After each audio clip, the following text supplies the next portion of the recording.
from outside. Hey, everybody, what is going on? Today is episode 1. Rebecca Minnick's in Acebabie's 2024 Disc Golf Tour Adventures. Rolls right off the tongue.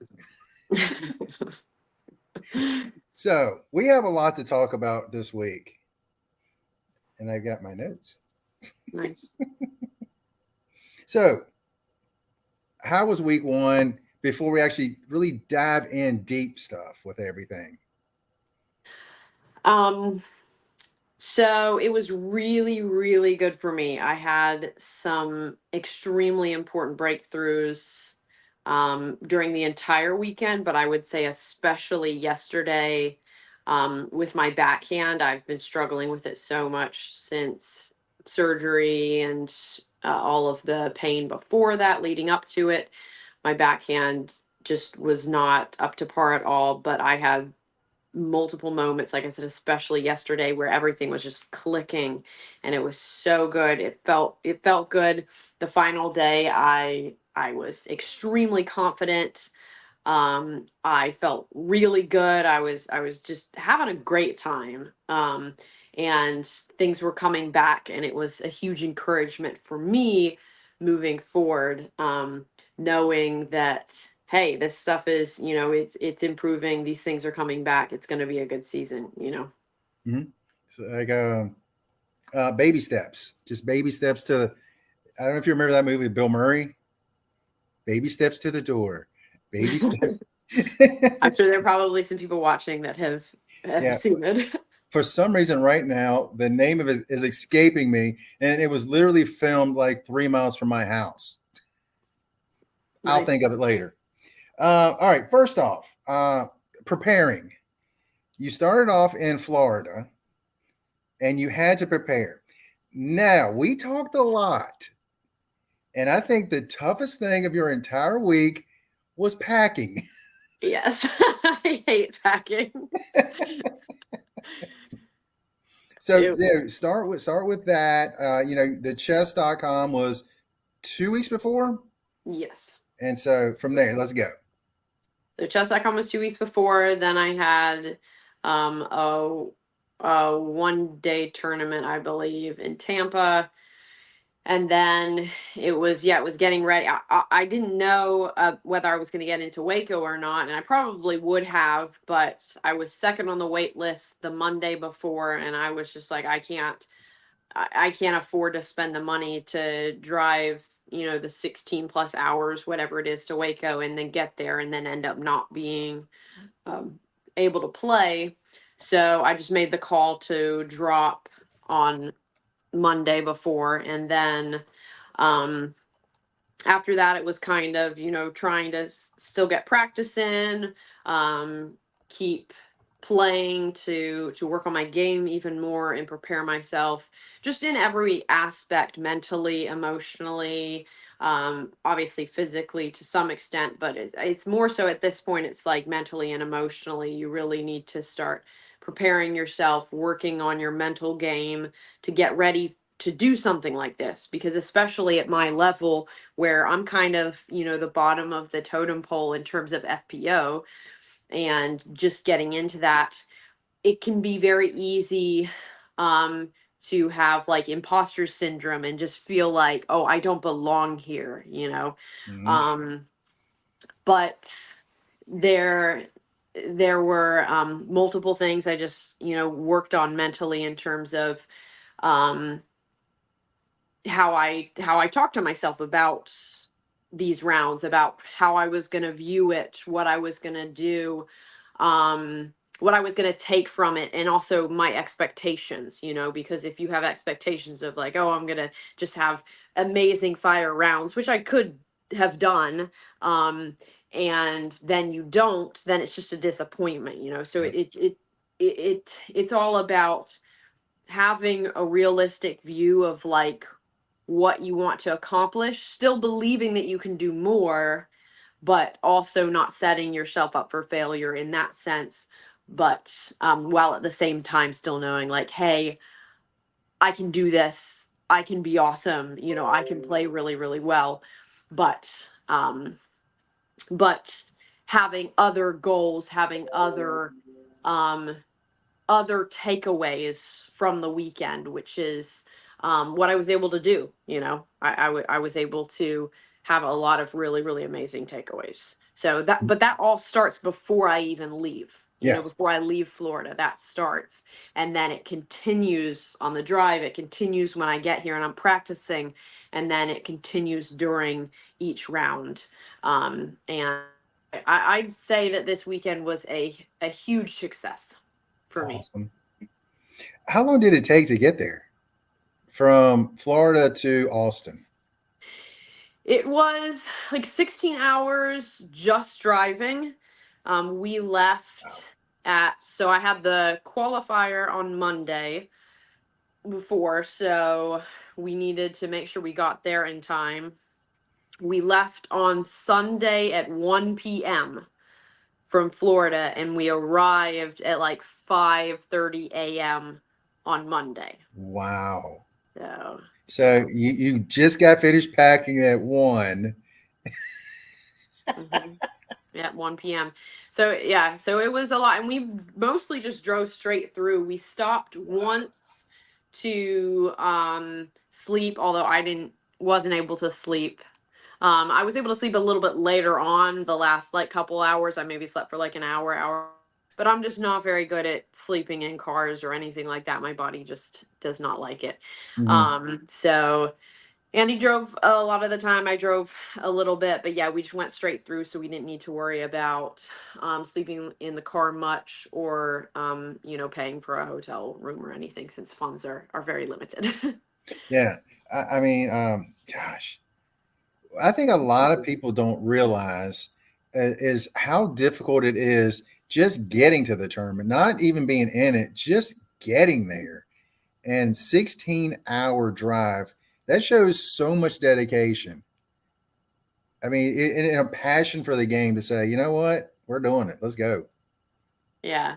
When you're planning and everything, you're like, okay, this is a lot, but then you actually do it and you're like, yeah, this really is a lot, but I know I love it and I want to do it. And sometimes it's crazy. And I never would have imagined that I would be a person that would be traveling the country and sleeping in a bunch of random places. Like that wasn't really my personality Hmm. or what I felt like I could ever be comfortable with. But it's amazing what like passion and just some small changes in your life will do over a short amount of time. So it's pretty cool. It's like you said, there's a lot that goes into it. It's a lot of work, but I think it's worth it. I'm very excited for the season, and I'm excited to be able to go on this journey with all that it encompasses. Okay, now you arrived in Austin. Uh, One of the first things that I expect, and I'm probably way off on this, but your fundraiser discs, were they waiting on you there? I have them. They're so awesome. Let me. Man, I can't really. I'm trying to move these, but there we go.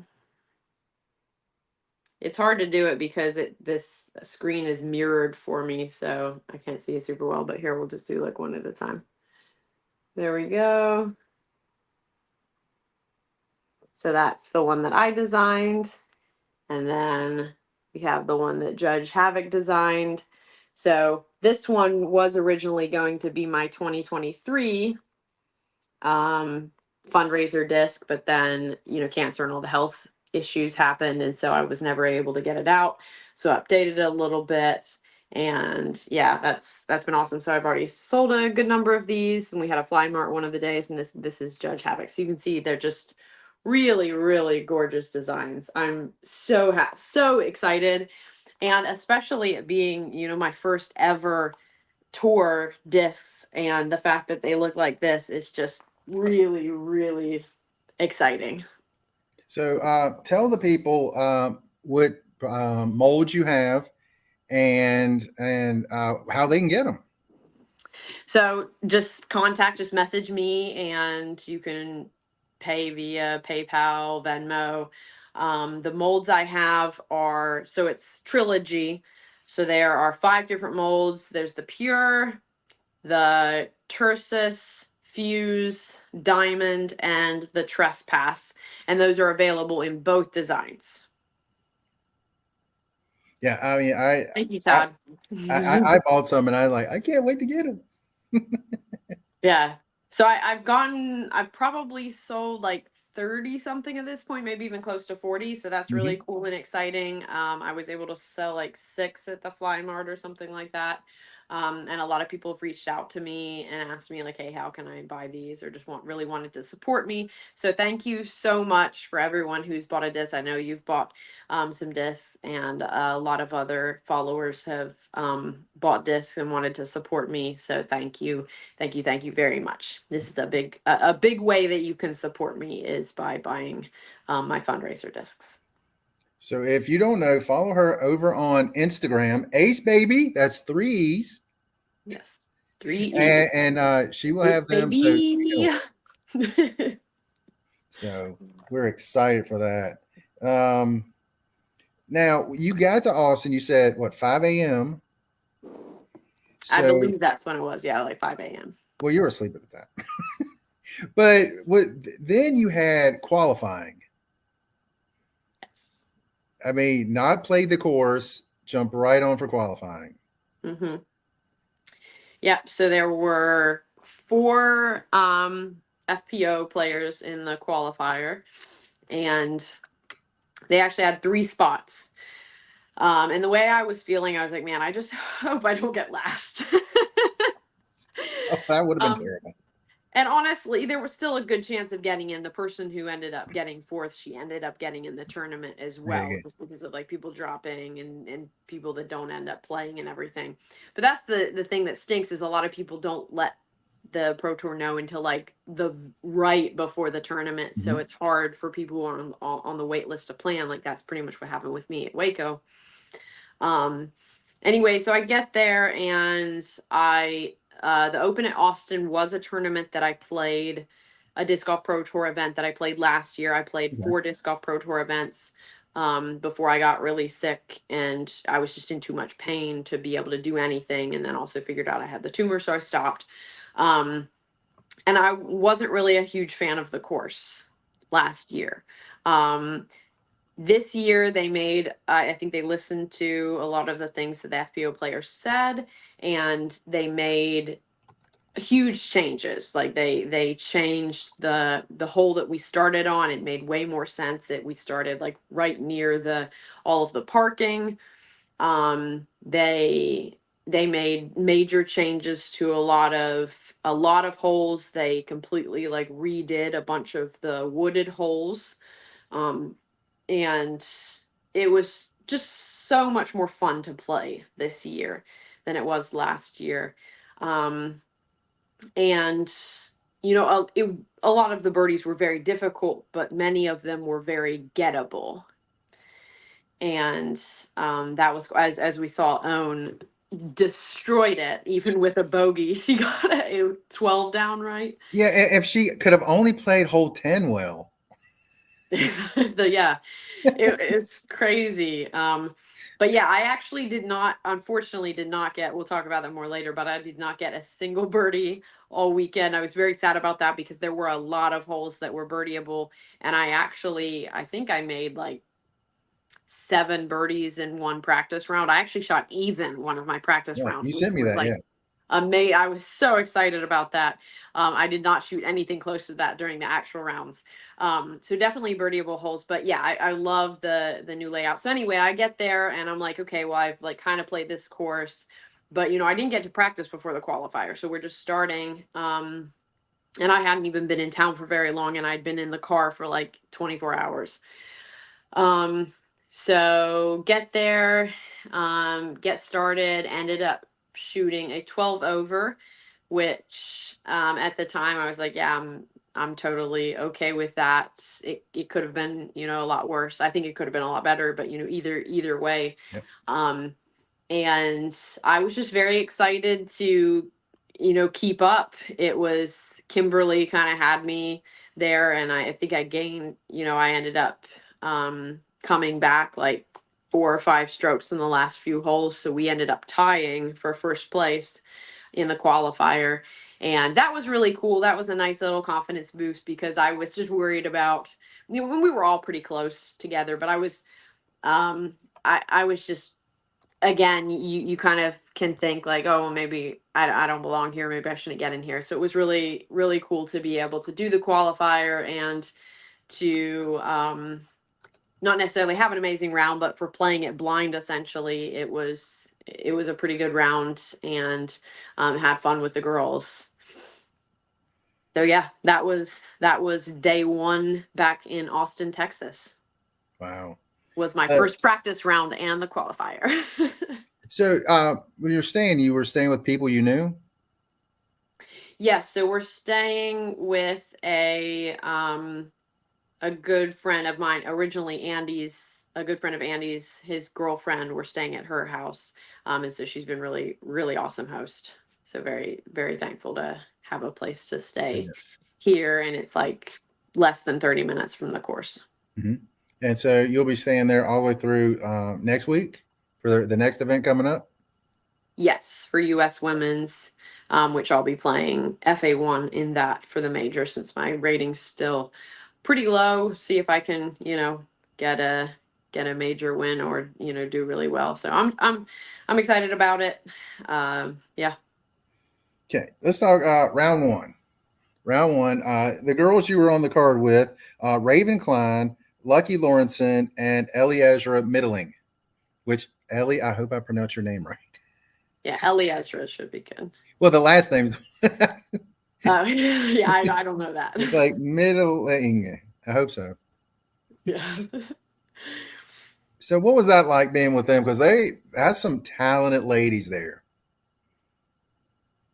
Yeah, watching Ellie Ezra is very impressive. I mean, she can just bomb. She's a bomber. She just can throw the disc so far, and it looks effortless. Mm-hmm. Yeah, I hope to have like even anywhere close to her power at some point. She just really crushes it. So it was fun playing with her, and Lucky was very, very good with like touchy backhand shots. Would throw a lot of really, really good shots with that. And Raven, yeah, she just some great players. They did really well, and it was a lot of fun. A lot of fun to play with them. I felt like it was a good card every single day. I felt like it was a really good card, a good vibe, and we enjoyed ourselves. The biggest thing I noticed from the course itself was I remember last year they finished on hole 9. It's this year, the one right beside the path, and it's got the basket right there. It's OB completely all around it. That is a brutal hole. Yes. Now, what did you think about like some of the holes in particular? I can't remember the number, but the tee shot, you go over a canyon basically. Do you know how long that carry was on that? It wasn't hole 1. It was another one later in the round. Yeah. So I'm looking at I know this. hole 1 was a Hole carry as well. 13, it was 315 feet to the basket. But obviously it wasn't that far to get across the canyon. Mm-hmm. I would say it definitely felt like 300 feet to get across, but Mm-hmm. probably, yeah, it was a good rip. I was actually pretty proud of that. There's only 2 holes that I got the same, like I got par all 3 rounds, Mm-hmm. and 13 was one of those. And that's one Right. that, I mean, I saw a lot of people go OB on it, and I went OB multiple times during practice. But every single time I was able to get it across and be in bounds, and then have even a look for birdie, but of course never ended up making my birdie putt. But still, on courses like this, even though there are a lot of holes that are birdieable, I'm still very happy with par on most. In Mm-hmm. fact, some of the holes I would be ecstatic with par. Yeah. because I was watching and I was just like, man, that's a brutal course. But it looks also like an extremely fun course. Yes. Yes, it's very fun. There are two holes that I really believe, and everyone else that I played with, all of the other FPO players agreed that they thought it should be a par five instead of a par four, and that was hole 6 and hole 8. Mm-hmm. Hole 6, there's for multiple reasons. Like it's a very narrow gap the whole way, and there's OB on both sides, Mm-hmm. and it's just really tough gaps, and you have to go pretty far in one direction and then another few hundred feet in kind of another direction, so you can't get directly to it, and it's a par four. um and that was, let me see what I did on hole 6. So I got a 5 on it on day 1, and then a 6 day 2, and then a 5 again on day 3. Mm-hmm. When I got the 6, didn't feel very good, but the 5, both the times I got a 5 on it, it felt like par, you know. Mm-hmm. Um so that's one that it was still like a good hole. Like I liked the hole. It just didn't feel very good when you like put in for a 5 and you felt like you just got par. And then hole 8, which was 2 holes after, was the same way. That one has just it's the one where there's this little tunnel gap of trees to get through to the basket on the other side. And um if you were to get there, if you were to throw like a perfect drive and get set up to actually get through that tunnel, and then you were able to get all the way, the couple hundred, 200, 250 feet, all the way to the basket, and you have a putt to get it in for 3, it should be an eagle. Like Mm-hmm.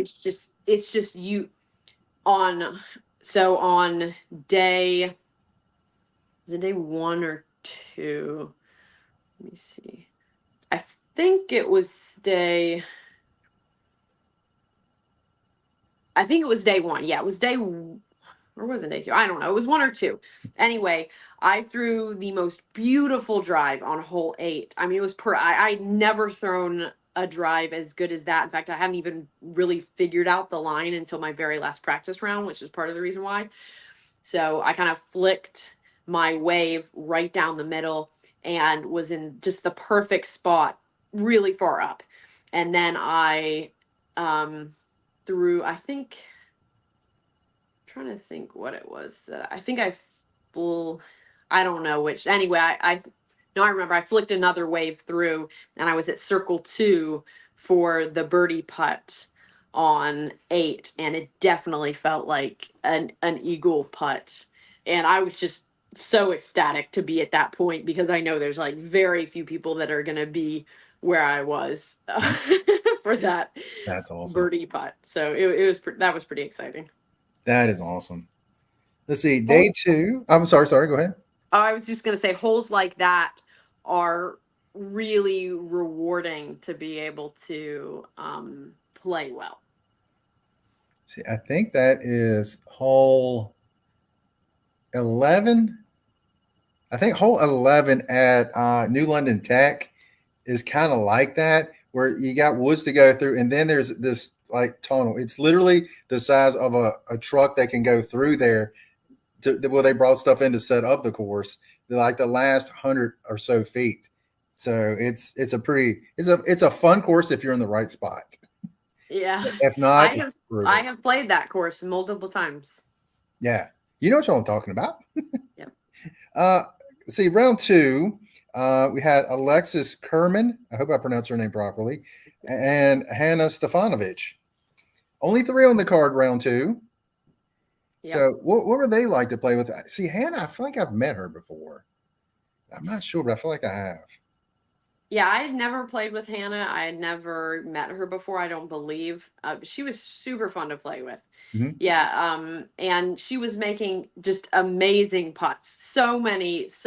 I felt like she made 7 circle 2 putts or something. She Wow. may not have, but it felt like it was that many. Um, and then Alexis is always fun to play with, and is fun to watch as well. So we all had a really good time, and just felt like, again, the card vibe was great. Um, Yeah, I liked it. I liked it a lot. I liked getting to play with Hannah. I'd played with Alexis a good number of times and always enjoy that. But getting to play with Hannah and meeting her was really fun. Now, what's the rhythm like on a 3-person card compared to a 4-person card?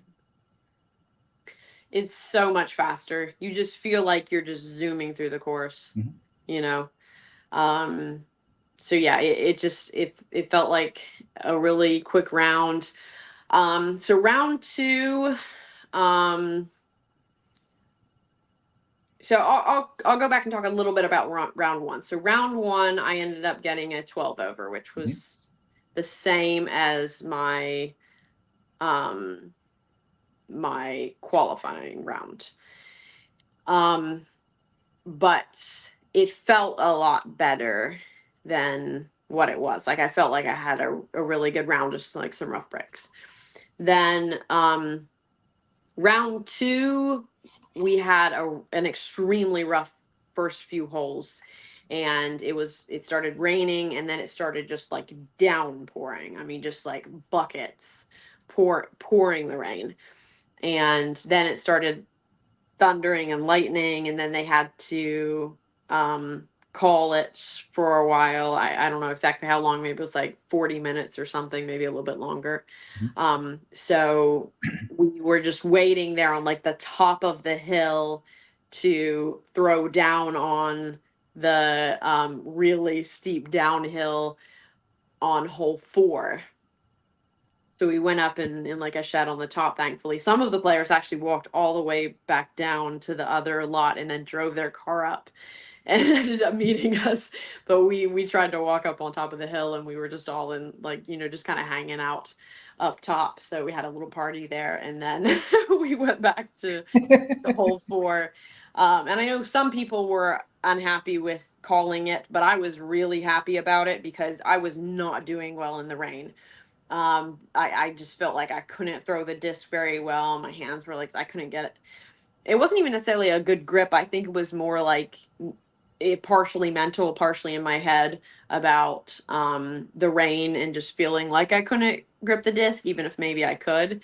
Um, hole three, for example, I threw my drive and I just like shanked the disc to the right in no man's land, and I didn't really have much of a line. Thankfully, I got it out, the disc out pretty well. It had like a circle two putt, but it's kind of a you have to be really careful with a putt. I don't even think I really tried to go for it because it's on a hill, and if you hit the basket, you are almost definitely going to roll away. And so I was like, I'll take a four instead of taking a five because I didn't lay up. So Yeah. sometimes the decisions you have to make, but yeah, and on hole two, I got a six because I went OB. I think I may have gone OB on hole two every single round, but I still got a five on round one, which I was very, very excited about. Um, just because I like parked the basket on my next shot, so it felt like a birdie.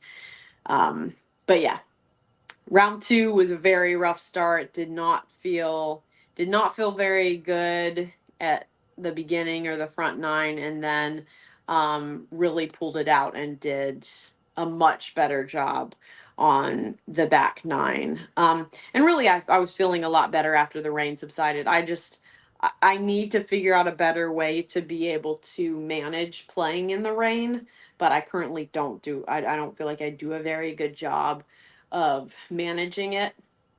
And even a couple days ago when it was round two and it was raining, I knew that there was a good chance that it was going to start raining, so I was trying to prepare myself mentally for it.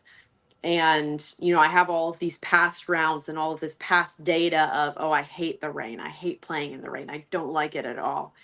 And just trying to get that mentality out of my head and tell myself, no, the rain isn't that bad. Like, you can play in it, you can have fun in it, all of those things.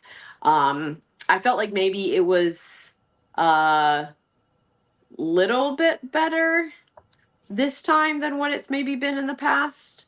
But still was difficult. So I'm hoping that I can get better and better with how I do in the rain. I think I came up with better systems and kind of having Andy to help me in like trying to dry the discs off and have a lot of towels and things like that Mhm. helped. But I definitely want to work on that a lot more over the season because there's going to be tournaments in which there are going to be rounds that it rains 1 round, 2 rounds, 3 rounds, and there's no way to get around that.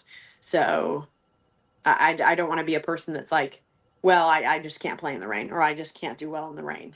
I'm more of a person like, no, I want to figure out a way to be able to play well in the rain, to be able to do well, but not only play well, also be happier in the rain, Mhm. because I just struggle emotionally to stay like cheerful when it's raining. See, that is so much me when it's wind. I hate wind so much. I will actively go out of my way not to play when there's wind. Yep. And it's so much in my head. And Todd asked two things. Any max grip needed? But then he said max wax. Yes, I think it means max wax. Yes, then he said Um, max wax. Yes. yes. So, I had to switch over to my bag because I thought it was going to rain, but I didn't switch my Max Wax to my other bag, unfortunately. So I didn't have it with me though during the round. But I haven't been able to test it very many times because a lot of times the thing is, when it's raining, I don't really practice. So I need to practice when it's raining sometimes, but that's just sounds terrible to me. It's like, I let's have go an out and idea. play. What's that? I have an idea. I've seen this in football. Instead of playing in the rain, get a bucket of water, put your hand in it, put the discs in it, throw. Hmm. That way you're not really getting wet, just your hand in the water with the discs. You want to come and carry the bucket for me? I know somebody. My friend Andy. I think Andy wants to do that. But no, but I mean, I'm just like if you go out to the field one day, Hmm. have some water with you, do that, or maybe just a bottle of water. There you Yeah. go. And because I see football players, they would dump the ball in water and sit there and work on throwing it. So I thought, just a thought. Yeah. I mean, yeah, when I'm playing in the rain, I'm frantically trying to like dry off my discs, keep Hmm. everything dry, like I don't know. There was a girl that was I'm trying to think who it was that was playing on the card behind us, and she was from Washington State, and she said she really liked playing in the rain because Well, it's obviously always it raining rains. there. It's always raining there. And so I said I was very jealous that she liked playing in the rain. Like I'm used to it being really cold at 75 degrees in Florida. Yeah. Yeah. I mean, I am kind of new to Florida too, but That's true. yeah, in Florida it's just the humidity. You have like a lot of humidity. So that you still need to like keep your hands dry, but it's easier to have like a dry bag or Hmm. Max Wax or something like that to help you when it's just humidity. Round three again. Alex Kerman was also on the card again. Madison Tomano. I hope I pronounced her name right. I'm bad with names. I apologize. And Jennifer Smiley. So we back to the four card. So again, I mean, does that throw you off? Like, it's not a slow round, but just a regular round. Then you're running through a round with three people, and then you're back to the four-person round. Does that get in your head at all? No, I don't think that does at Mhm. all. Other things definitely do, and sometimes it's things that I'm not really even sure exactly what it is. Like sometimes it's just if I wake up and I feel like I'm rested or I'm energized, and that was kind of what happened round three. Like round three, I was on top of the world. Like I felt so amazing, so amazing. And what was funny about it is that I had only gotten like 3 hours of sleep. Wow. going into it. So we got to bed, like, sorry, like a little bit. I'm talking about bed now, making me yawn. Uh, And um, everyone in the chat just yawned. we got It's contagious. we got to bed around midnight, a little bit before, and then I woke up around 3 in the morning and just couldn't get back to sleep. So I got on social media and started doing some things. And I think even some things just for my followers like encouraged me, which hasn't always been the case lately. Not necessarily for my followers, but there's just been, there's sometimes it's easy to let like the negativity online like maybe impact you more or whatever. So I was just really encouraged, I think, by some things on that. And I don't know why. I didn't go back to sleep, but when it was time to get up, around like 7:30, I felt energized. I just knew it was going to be an amazing day. I knew it was going to be awesome. When I got to the tee pad at hole one ready to go, I was like, let's freaking go. Like, let's go. Let's have an amazing round. Let's just kill it out here.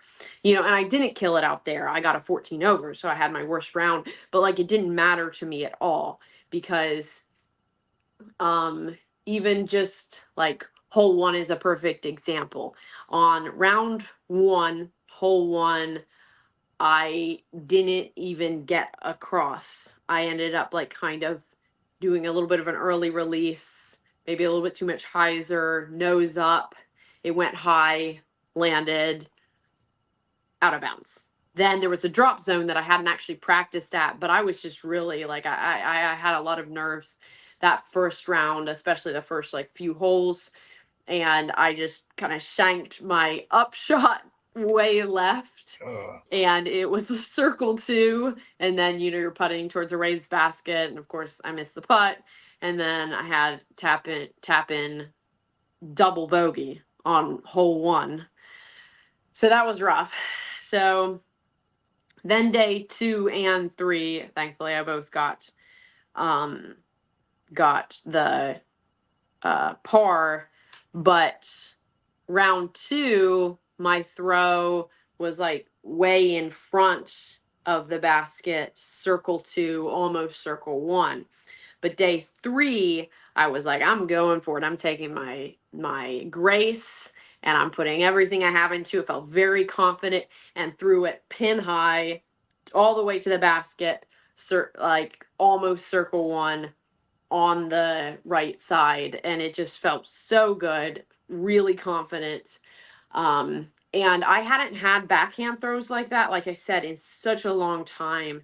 And so I was getting very excited, and there was like a little bit of discouragement as I went on, because I mean hole 2 I got an 8 on. So Yes, that was I tough, was looking at that. I didn't Yeah. miss anything. That was rough because you start out with just having like this amazing drive, so good, crushing it, and then having a look for birdie, and then tap in par, and then going to hole 2 and getting an 8 on it. So my drive on that was decent. Then threw a second one. For some reason, a lot of like my standstill or even run up forehands, I was just kind of throwing them a little low into the ground at times. And so I had my first throw, then second throw, and then my third throw, I threw OB. So it's 1, 2, 3, 4. So now I'm throwing 5, and I throw OB again. I was just I was like, what just happened? Like I couldn't even believe I threw OB again. So I threw OB again, like right near the basket. So I'm at circle 2 for 7, and I missed the putt. I mean, it was a pretty tough putt, for me at least. And then had an easy putt to finish it out and get my lovely 8 on hole 2. The snowman. But again, I just felt really good, you know. And then same thing, like I had my drive on 3. It really good out of my hand. I had the snap. I had the grip. Like the grip felt good. My body felt good. Um, it was it was all encompassing of just knowing that like the disc felt good in my hand. My body was moving the way that it was supposed to. My momentum was going the way that it was supposed to. It was just things I hadn't felt in a really, really long time. And to be able to experience that in a competition setting and just feel so confident, so excited and ready to go. I was just bubbly and positive. I was really happy to be playing disc golf. Yeah, it was cool. That is awesome. One of the questions I've got to ask this question. I'm looking at the stats on here as well. Mhm. How is there 21 fairway hits? There's 18 holes. How is there 21 fairways? And all the par threes, they really don't have fairways. I'm I'm like, wait a minute, that's baffling to me. not even Like sure what I all the don't even other think stats I I've understand, seen. but that one I'm like, that doesn't make sense. But anyway, that's not But on you. is That's that on them. are those the stats for everyone though? I would assume that everyone would have the same number of fairway opportunities. No, no, I'm saying is because usually stats are for the whole field. No, I mean it's for each player. I can look up each player's, and Oh, it says on day 3 you were 13 for 21 for fairways. I'm like, there's 18 holes. it's probably because they're par fours. Yeah, I mean I get par fours and par fives, but par threes shouldn't have fairways. That should be just greens in regulation. But again, not you. That's them. Um, Yeah. Yeah, no, I think it would still be considered a fairway, I think. okay. Um, One of the things that I did notice that you had, let's see, round one we had 4 OBs, round two, 2 OBs, so we cleaned that up pretty good there, and then round three we had 5. Yeah. But I know, I okay, actually Yeah, I actually know that scramble. Okay, 1, 2, 3, 4, 5. Yep. wow, Yep. 4 OBs, then was it 4 OBs, 2 OBs, then 5 OBs? mm-hmm, Yeah. And that part of that was just like a little bit unlucky mm-hmm, or unfortunate. Like it wasn't it's not like I played that much worse. mm-hmm. Um See, I so was I wondering, had the two OBs on hole 2, right? That yeah, was like the the first OB, that was kind of like okay. But then the second OB, that was just really that was more unfortunate. Um, and then hole 4, no, hole 5, I went OB. So I had thrown this shot every single time, and you just really have to just push the disc. My landing zone was just a little bit different, mm-hmm, and with the wind, it's like it's easy to have it be a little bit off mm-hmm, and then go OB down there and kind of that goalie. So that's what happened there. And then on hole 9, it was actually kind of comical. Like I felt so good again. I felt really confident, which is to me that's exciting because I still maintained that same level of confidence and joy with the game no matter how I played.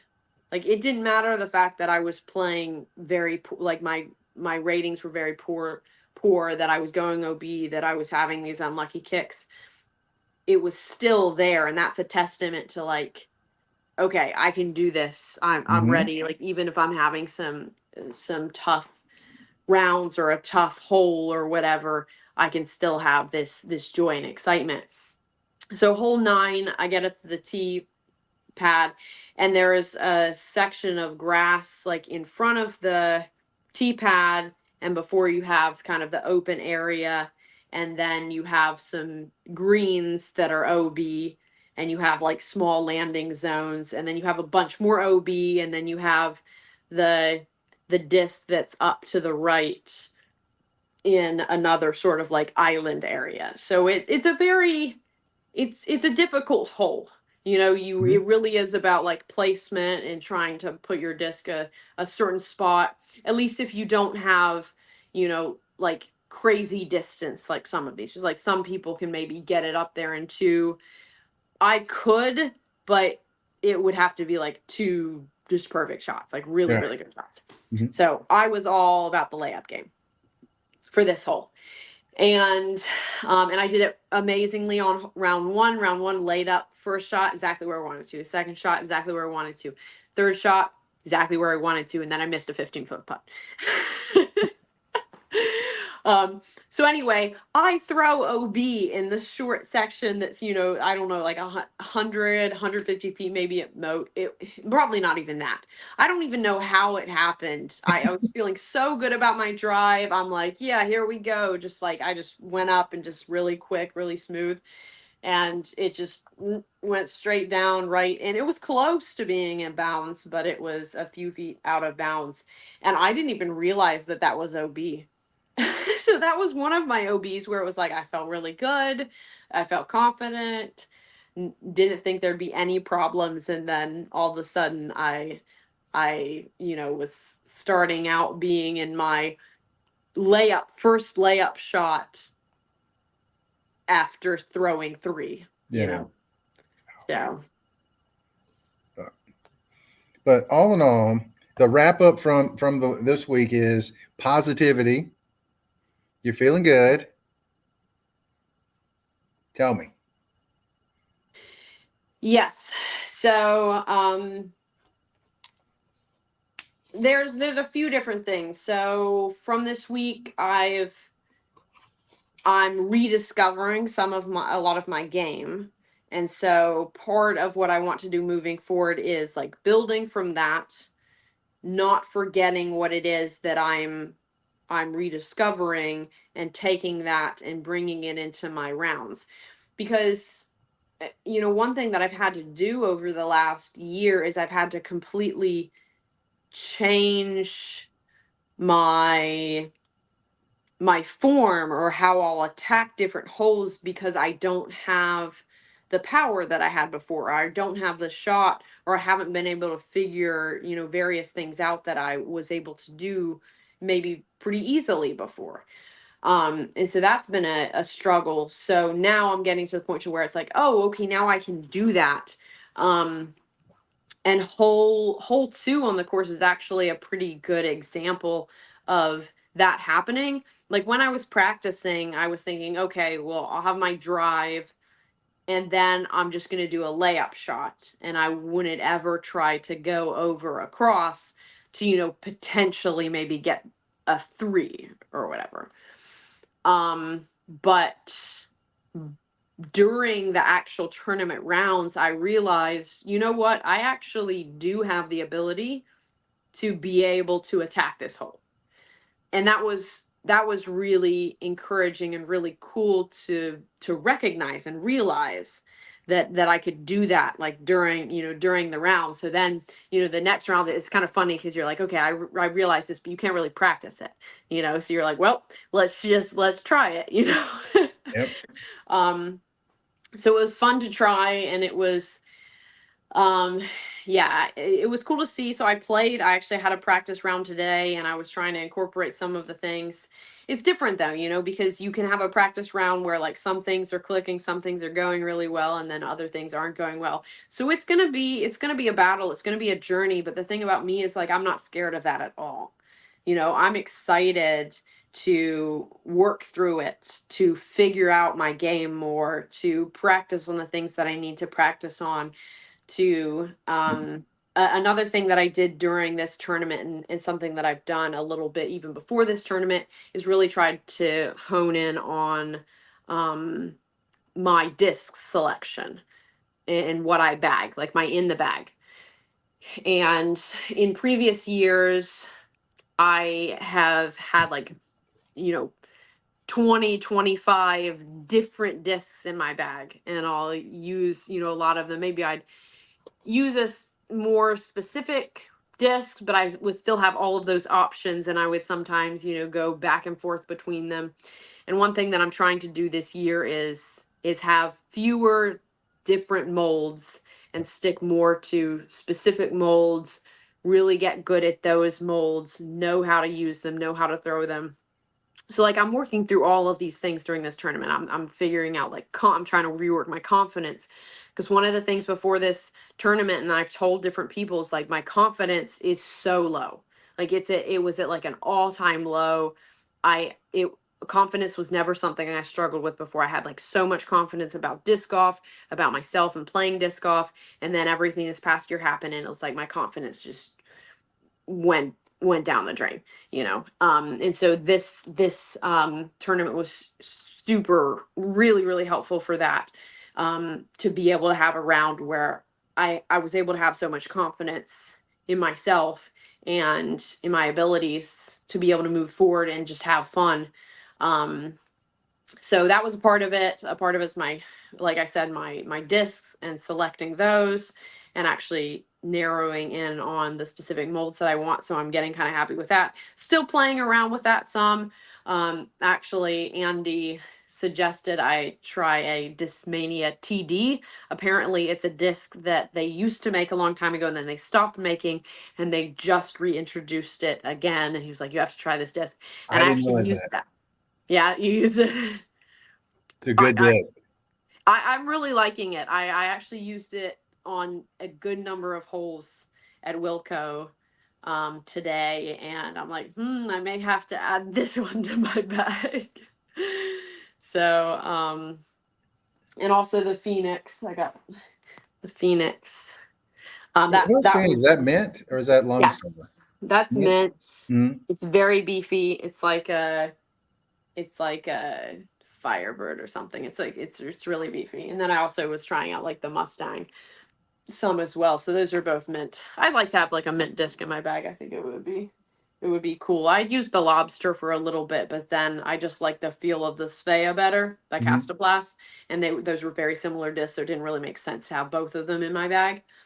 Um, but yeah, so confidence, working on that was a big plus. Working on my bag and what I'm putting in my bag. Um, Working on my attitude during the rounds, and making sure that's good, and I'm staying positive, because that's something that's been important to me from the very beginning. Is if I can't have fun doing this, then like why am I doing it? Even if it ends up being like my profession, like I want it to be, that I become much better, and I'm out there maybe on like lead cards or something at some point, Mhm. then I still want to be able to love what I do, enjoy disc golf. And disc golf has been awesome in so many different ways in terms of growth. Like there are a lot of different things that you can relate to life and growing in life, Yep. that are similar to things in disc golf. And that's one thing that I love about disc golf. Um, and I mean, even some of the things that I've explained, um, like how I choose to view a disc golf round. How is my attitude going to be? If it's conditions that I don't like, how am I going to respond to that? Am I going to respond negatively, or am I going to respond positively? So getting to the point to where I'm more and more being able to respond positively, or go into situations maybe that I'm a little uncomfortable with a positive outlook and a positive attitude. Positive Um, mindset. Got to keep it. yep. Um, wh- One of the another question I had. I mean, it sounds like I know the answer to this already, but your energy level, your fitness. I mean, how is that toward the end of a round, or all the way to the end of a weekend after the 3 rounds or 4 round tournaments? I mean, how is that coming along? So it's getting much better. Yes, I mean, for the longest time, even up until recently, I was just struggling being able to play disc golf as even close to what I wanted to. I would have like 2 rounds in 2 days, and I would just be so done. My body just physically, I wouldn't be able to handle it very well. But my body is getting so much stronger, so much better. And another thing that helps out with that is like having more of a mindset and positive attitude like yesterday. And I'm not going to always Mhm. be able to have that Right. because like our emotions sometimes are like this, and I have big emotions, you know. So some days I'm just going to wake up and I'm really not going to be feeling it. And that's just part of life. Yeah. But with whatever I have power in, like whatever I can do to try to be encouraged, to try to encourage other people, I'm going to do my best to do that, and that in turn will also help um my physical game, because when I have a terrible round and I feel terribly about it, uh just everything like that, like it's draining. I feel like I have a round and I'm just like, man, this just was just such a terrible round. I feel drained, like extremely drained, because I just put a lot of energy into something, and then I feel like, oh, I ended up doing very poorly. So being able to keep the a positive outlook also really helps me physically, because that kind of gives me like a boost of energy, because I know, hey, I'm excited about this. Hey, I'm confident about this. I'm ready to go. So even if, you know, maybe I don't play as well, that helps me to have more of the energy. But yeah, I still feel like I'm getting stronger, and it's encouraging to me. I remember before, you know, like today, I just had a lot of different things that I needed to do, a lot of social media things, a lot of tasks to do. I went and practiced. I got back. I did more. I mean, I've just been going all day. Um, and, you know, like I feel a little bit tired, but I don't feel like, oh my goodness, today was like way too much. I just hated today. It was exhausting. I feel like my energy level is getting back to a point to where I can handle my crazy schedule. I can handle the busyness, and I can look at I can look at my day at the end of the day and be like, hey, that was a good day. That was a productive day. Like I got a lot done. I'm tired. I'm like ready to go to sleep, but I'm not like, oh my goodness, I'm so exhausted. Like I have to wake up again tomorrow and do it again. Yeah. I mean, one of the things I totally agree with what you're saying is when I'm playing, if I got that negative mindset, I am exhausted by the turn. Yeah. And sometimes one of my friends, love him to death, but my goodness, he's excruciating to play with sometimes because every time has a bad shot, he has a tissy fit. Jason, I'm sorry, but and it's just like it's wearing on me being around someone that's doing that. I completely understand and I agree. I really, it's this is one reason why it's also important for like me to have a good positive attitude. One, obviously it's important for myself. Like I want to Right. be mentally, emotionally healthy for myself, because that's kind to myself. And it's also kind to other people, because I can be nice to other people that way. But if I'm struggling and I can tell like my energy is bad, my energy isn't great on a card, then I know I'm impacting other people negatively, or I could be impacting other people negatively, and I never want to do that, Mhm. you know? So yeah, like I know what it feels like when there's someone on my card and you can tell the whole time it's like they're just either either their energy just in general is not very good. You can feel, like I can feel it, or like you said, they just get really upset anytime they have a bad shot. They're like, oh man, like, you know, they cuss, or they get like really upset. And Or and I'm throw just discs. thinking, yeah. And this is kind of funny. I had someone early on, you know, tell me this a good bit.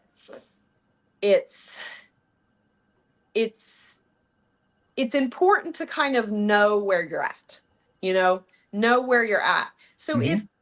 if you're a player that pretty much every round you play, you make, you know, two, three, four shots that are just really bad, but then every single time you do that, you get really upset, then that's not very realistic, you know, for yourself.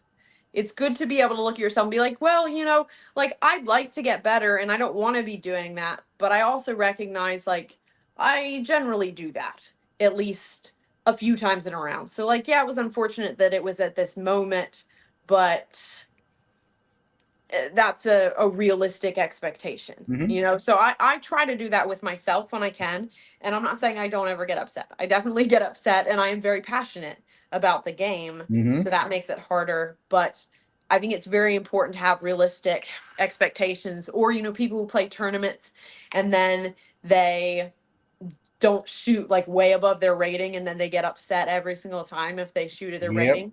Like this weekend I pretty much shot at like, I think it was maybe a little bit below my I rating. think it was almost Yeah, exactly. I wanted to it right was at it. it was one stroke below, and I think they were the ratings were kind of weird this time. But anyway, Hmm. it was right around, and I was pretty consistent across the board.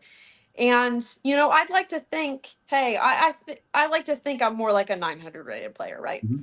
But if you look at what I've been doing so far, I've been playing pretty consistently around the rating I'm at.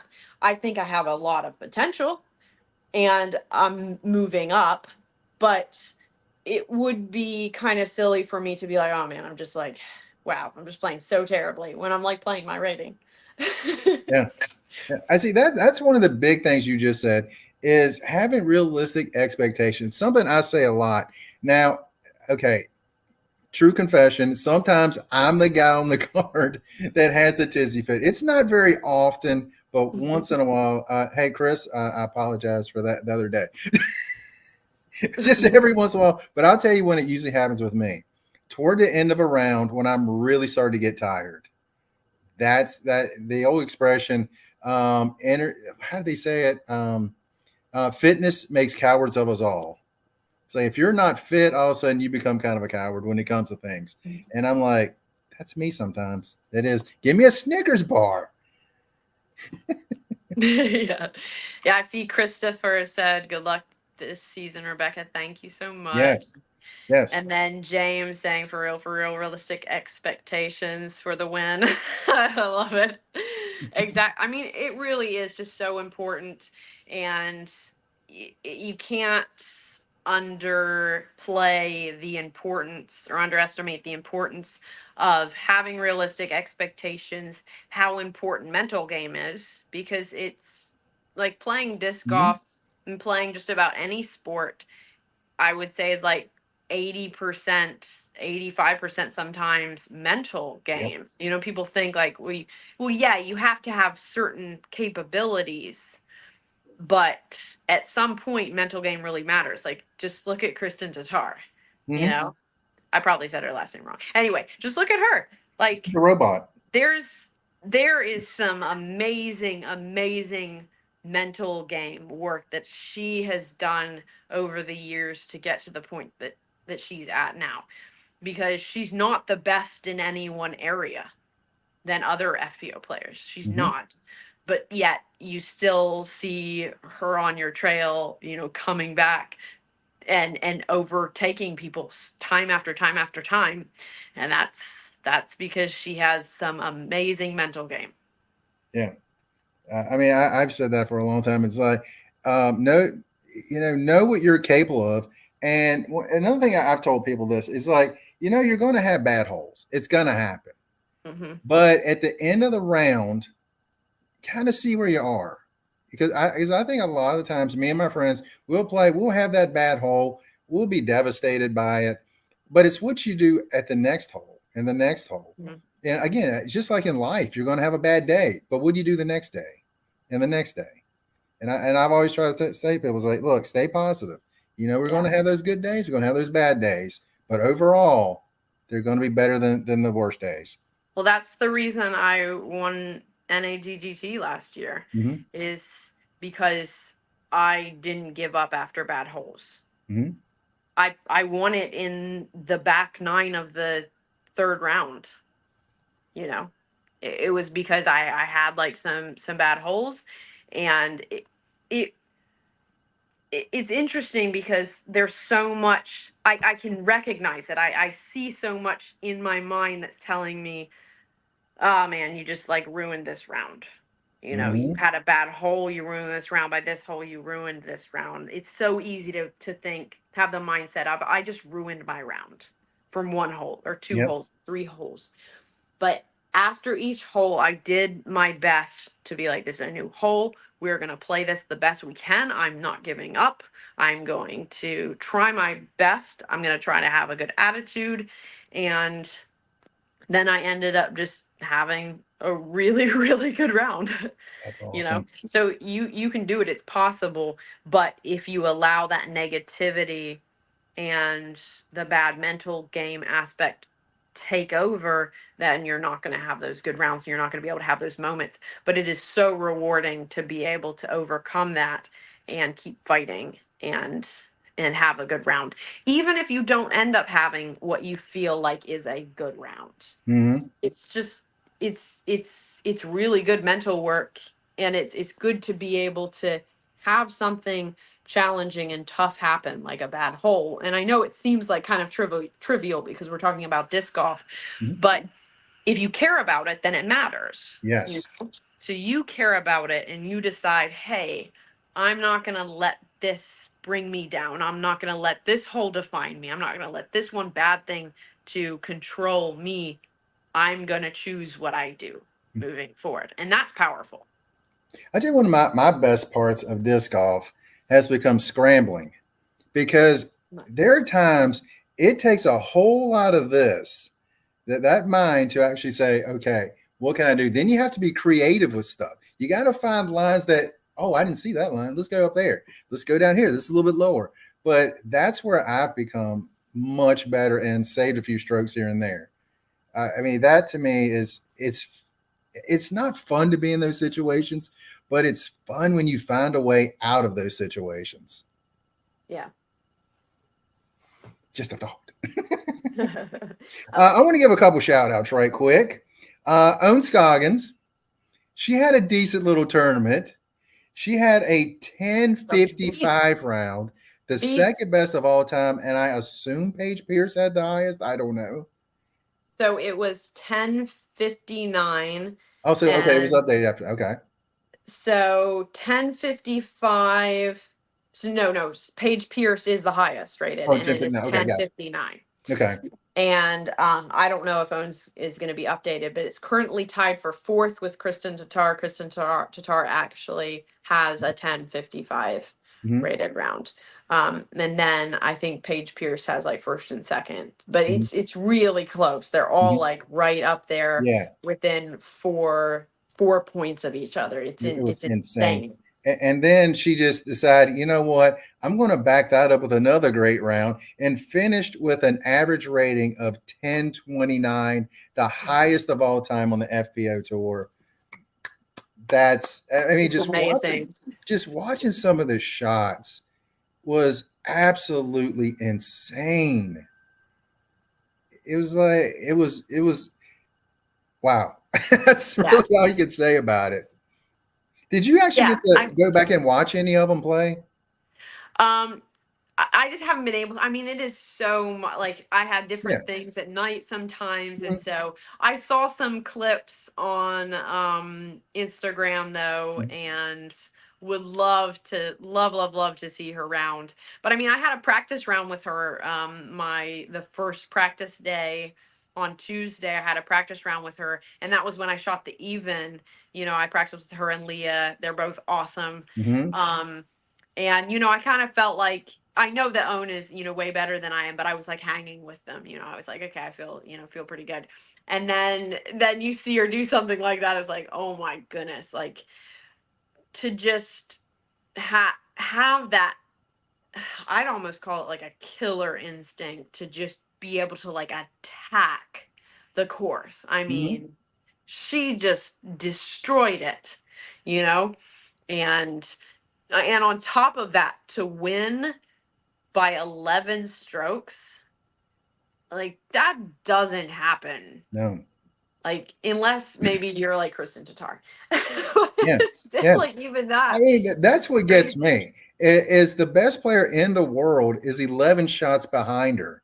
It's like, oh my goodness. I mean, I've heard people say, well, if Kristen wasn't there, but Kristen was there. Yeah. Paige was there. Yep. I would love to see Own just win a ton of tournaments. I think that would be amazing. I am hoping She's so a cool much. person. She's a really awesome person. I love Own. I mean, I don't care what she does. She has a big smile on her face when she's doing it. And more importantly, when someone else does something good on her card, she's the first one there for a high five with them. Yeah. What an amazing player. Yeah. Yeah, I got the birdie on hole 17 during practice round from which is a really awesome birdie. It's two tough shots to get to the birdie look. And I made the circle two putt on the raised basket, and she was like super excited for me. That's awesome. It's fun playing with Leah, and like we didn't even really talk about those practice rounds, but that was like one of my best, most favorite practice rounds was with Own and Leah. Just the whole time our energy was amazing. We had such a good time. We were all encouraging each other. We were high energy, high spirits. It's just super fun. Like I love seeing good, cool, awesome people succeed and do well and Mhm. win. And when I see that in someone who's also my friend, I I'm just really, really excited and thrilled. So yeah. And now I've predicted this. I went out on a limb because I've said Kristen will not win the Grand Slam this year. I mean, the only person that ever did, I'm saying she's not going back to back.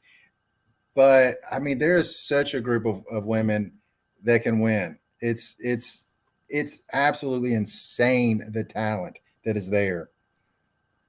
Next shout out, Nicholas Antela, first Finnish player to get a win on the MPO. Good job, man. I Yeah, was very so awesome. happy for him. Yeah, So I don't know him at all, but I saw like some of the clips, and it was very heartwarming. It was very touching, you know. He was you could tell it was just such a big moment for him, and then also like you said, to be the first Finnish um player, MPO player to win a disc golf pro tour event like that.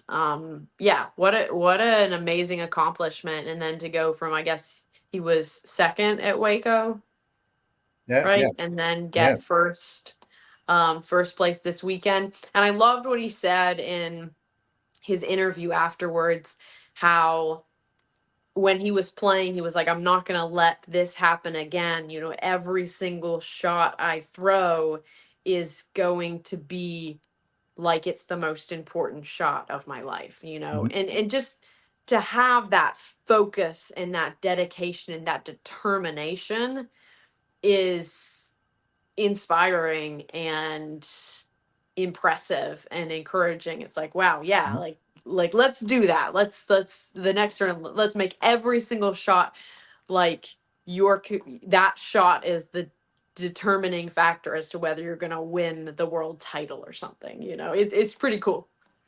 Now I just need him to go over and talk to Hannah and help her with her putting. Come on, Hannah, you can do it. Um, Yeah. and the last shout out. Well, you know, one other thing about Nicholas, he also just threw in an ace and made it on ESPN's top 10 for the day. So we'll throw that in there for him as well. That's awesome. Uh, Rebecca Cox, her hair, glorious. I was just watching. I'm just like, this is the greatest hair on the tour. No disrespect intended. But she looks absolutely fierce out there. When that hair is out there bouncing around, I'm like, that is awesome. So I Yeah, had to shout her out for that. I just had to. It's important. yeah, I saw it as well. Like very on point. Mhm. I Now liked it. she had a hat on in day three when she was on. I was like, oh man! But halfway through, the hat came off. Hmm. Go Rebecca. So I had to. Now last thing, what is next for Acebabieee? Acebabieee.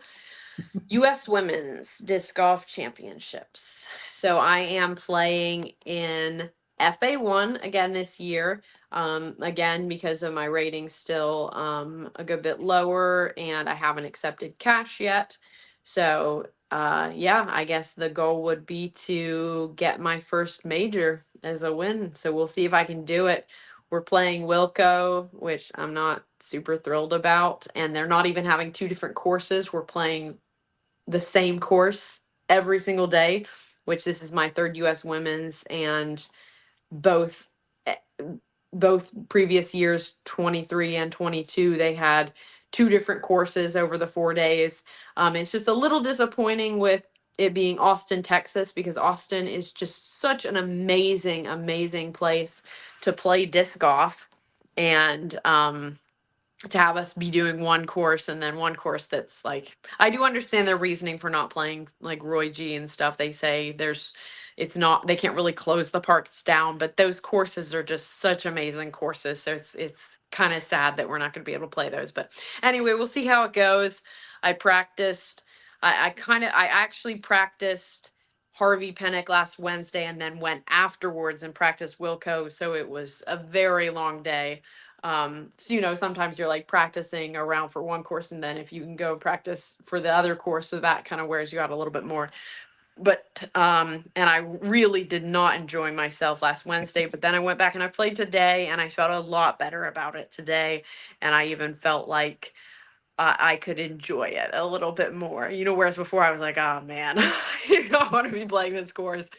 But now I'm feeling like, okay, and I knew I needed to get to that point. I was like, okay, we can't just be feeling like I don't want to play this course the whole time. I need to have a better mindset about it. And that's part of the mental work, because Mm-hmm. it would be easy to just say, well, I hate this course. I don't like this course, so therefore I'm not going to do well. And I mean, that's a sure way to make it, even if you do well, to make it a not very fun weekend, because you're just determined not to like a course. So I'm determined to, maybe not love the course, but like the course better, and at the very least have a very fun time.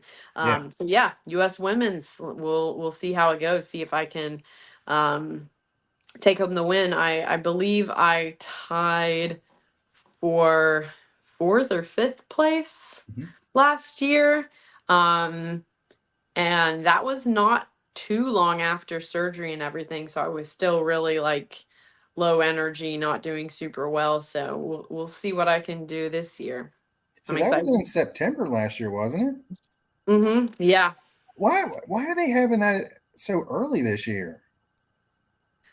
The only reason that it makes sense is because they're having the Texas swing. Mm-hmm. And Okay. since Yeah. Texas Austin won the bid for US women's, I figure they're like, well, this way pros don't have to go all the way back to Texas. And so instead of making it extremely inconvenient Mm-hmm. to go all the way back to Texas from wherever they would be along the pro tour, they just moved move the schedule of US women's up. I'm really glad that they did it this way, Mm-hmm. because it's a lot to go to Texas if you're in like you're on the East Coast and more north or whatever. That would be either a lot of driving or a lot of expenses to get like a flight here. Because I think last year it was in September, and then that was right before the Throw Pink and stuff, I believe, and that's in Charlotte. The Throw Pink and the U.S. Men's on Mhm. the Winthrop Gold course, which Yeah, it's kind of nice to have it spread apart a little bit more. I yeah, like the fact that it's now, because we have this major, and then Worlds, which is another major US women's. There's a much bigger gap. now when is Am Worlds? Am Worlds is August. I know Worlds is here in Lynchburg in August. I do know that. That's here in Yeah, Lynchburg. I I'll think be it's there. still I think it's still August, honestly, but I don't Well, think I'm no gonna be able worries. to see it on this. No, no Um, worries. Yeah, I think it's usually right around my birthday. Okay. Well, happy birthday in August. Thank you. So, hey, I've got that covered. I don't have to say that now. That's April what 29th. Woohoo! that's what you think. Yeah, that's true. But fun time, fun time. So overall take, the game is coming on. It's slowly improving. The energy level is coming up. The excitement is building, and that's what I like to see the most. The positivity coming out. Yes. And I just want to thank everyone who's been following along so far. And I know, I was going up, up, up, and then kind of went really downhill there for a while because of all of the health issues. And now I'm hopefully continually going back up. And I'm just excited to see how my game progresses. And yeah, I think it's going to be a really cool, a really exciting year. It's going to be interesting since I don't have a tour card and I'm going to need to probably play a lot of qualifiers and give the pro tour even more of my money. There you go. So just pray and cross your fingers and all of that good stuff that I can, get into some of these tournaments without needing to play the qualifiers so I don't have to pay 50 extra dollars every single time. Um, but yeah, and also just for planning purposes because it's obviously much more difficult to plan if I don't know that I'm going to be able to be in a tournament. But just thanks for following along. It's going to be an exciting year, and I don't know what's going to come of it, but I just know it's going to be really amazing. One thing we do know is you can find out just about every week right here after the events. Yep. Let me thank everyone that was here in the chat. Chris Garby, one of my good friends, you see him on a lot of my videos when we go out and play.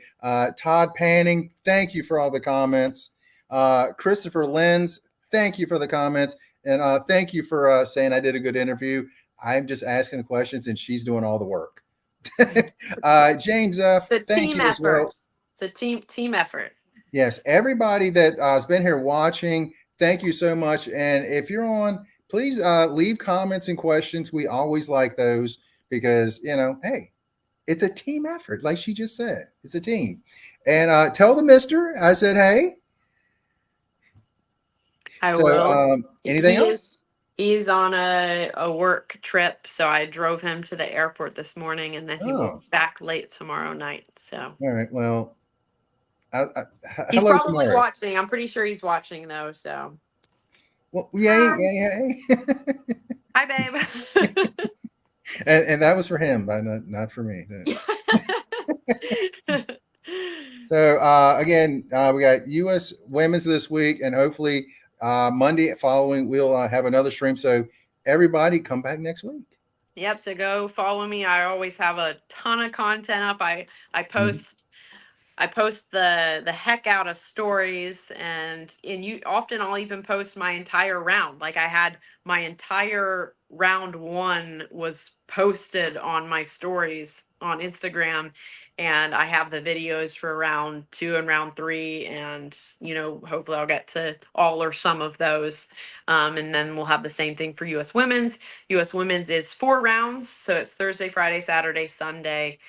So that'll be very exciting. So yeah, follow along if you have time, and yeah, it'll be exciting. Just can't thank the people and the followers that support me, and friends and family that support me so much and show love and show kindness. And yeah, and I really appreciate you as well, Daryl, and this podcast. I'm excited to do it and to share more of this journey with everyone. I think it's a cool perspective, since a lot of people want to interview someone who's already there. He's like, okay, I've been in the tour for 5 years, 10 years, whatever they've been doing it, but this is kind of my journey of moving up, and it's exciting and it's kind of cool, and I'm glad that there are people that wanna see how it goes from this level up. I would be remiss if I didn't say one thing. Who was your caddy? So I had two caddies. So Because you Andy, posted a picture with one of your caddies, and I would feel awful if we didn't take time to thank them as well. yes, Luke Glidall, I think is how you say his last name. Mm-hmm. He is awesome. He's a great friend. He's from Canada, Mm-hmm. and he's Hey, actually here.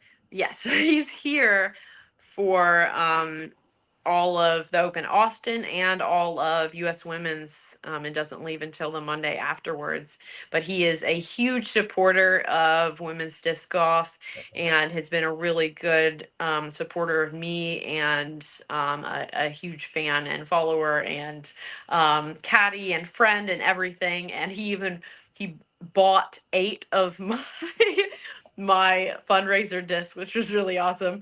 So thank you so much for the support. But yeah, awesome caddy. So he caddied for me on Friday when Andy was working, and then Andy, my husband, caddied for me on Saturday and Sunday since yeah. he wasn't working then. So yeah, couldn't have done it without my amazing caddies. And Luke was the one who took all of the videos for that first round, so he did an awesome job. So my caddy is just as much my media person and taking videos of my each shot that I throw, probably more so than like an actual caddy. So I it's awesome that they get me so much content, and I don't even know what to do with all of it. So thank you. Yeah.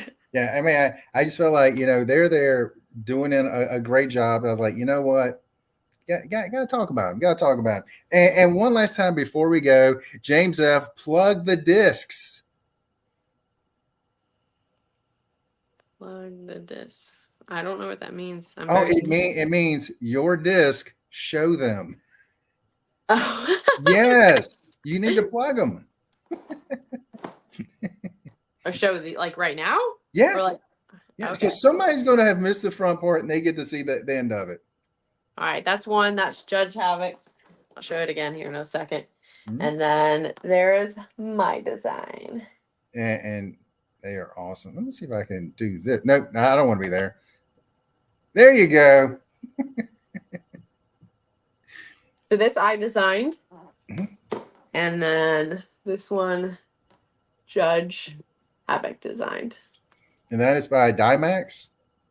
So that, yes, these are all Dymax. There's the Pure, the Fuse, Tursus, Diamond, and Trespass in both of those designs. So if you get the ones that are higher speed, like the Diamond, they have a little bit more of a fade of the design since it's more of a domey disc. Mm-hmm. But the design looks awesome on all of them, I think. And yeah, I'm super excited about how they turned out.